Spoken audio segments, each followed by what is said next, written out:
ছিমছাম decoration, family friends কিংবা প্রিয়জন নিয়ে আড্ডা দেয়া, সুন্দর কিছু সময় স্পেন্ড করা, ছবি তোলা এবং কোয়ালিটিফুল ফুড মানেই হলো পিৎজা কোম্পানি।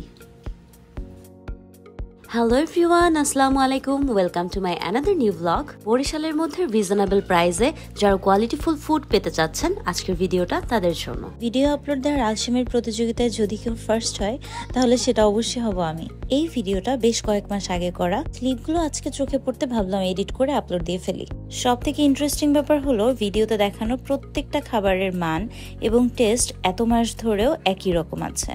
পিৎজা কোম্পানির প্রত্যেকটা কর্নারই যথেষ্ট ফটোজেনিক এবং অনেক বেশি ছিমছাম গুছানো।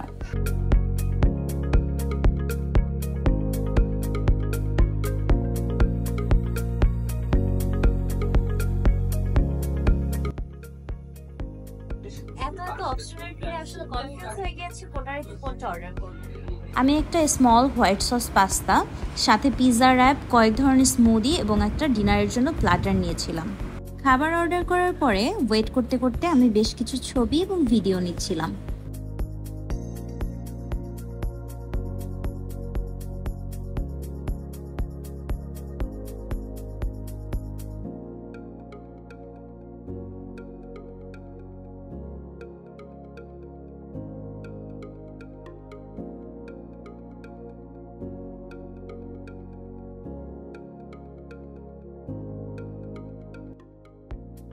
অর্ডার করাটা আমাদের শেষ। ডিনারের জন্য যে অর্ডারগুলো করেছি, দেখি সেই ফুডগুলো ঠিক কেমন লাগে।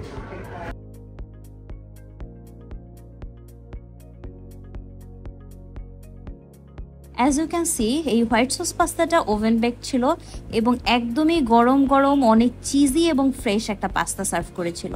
এই পাস্তাটা হচ্ছে আমার অল টাইম একটা ফেভারিট পাস্তা। কখনো যদি আমি কনফিউজড হয়ে কোনো খাবারের অপশন না পাই, তাহলে আমি সব সময় এই পাস্তাটাই অর্ডার করে থাকি। পিৎজা কোম্পানির এই পাস্তাটা আমার one of the most favourite একটা আইটেম।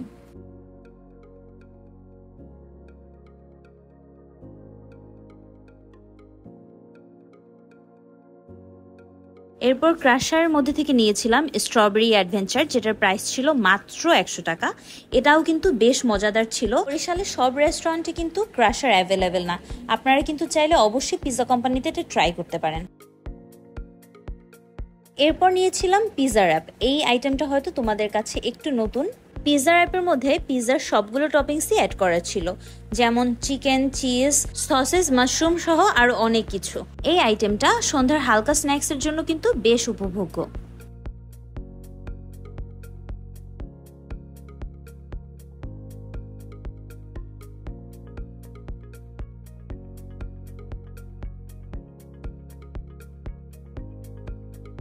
সেদিনে অর্ডার করা লাস্ট প্ল্যাটারটি ছিল এই স্টেক প্ল্যাটারটি। Fried rice, pop chicken, chicken steak এবং সটেড ভেজিটেবল কসলো দিয়ে সাজানো ছিল এই পুরো প্ল্যাটারটা। চিকেন স্টেকটা কিন্তু বেশ টেন্ডার ছিল। ম্যাক্সিমাম রেস্টুরেন্টে যেমন চিকেন স্টেক কাটতে গেলে যুদ্ধ করা লাগে, এটা কিন্তু তেমনটা লাগেনি। চিকেন স্টেকের টেস্টটা ভালো হলেও আমার কাছে ভেতরটা একটু ড্রাই মনে হয়েছে।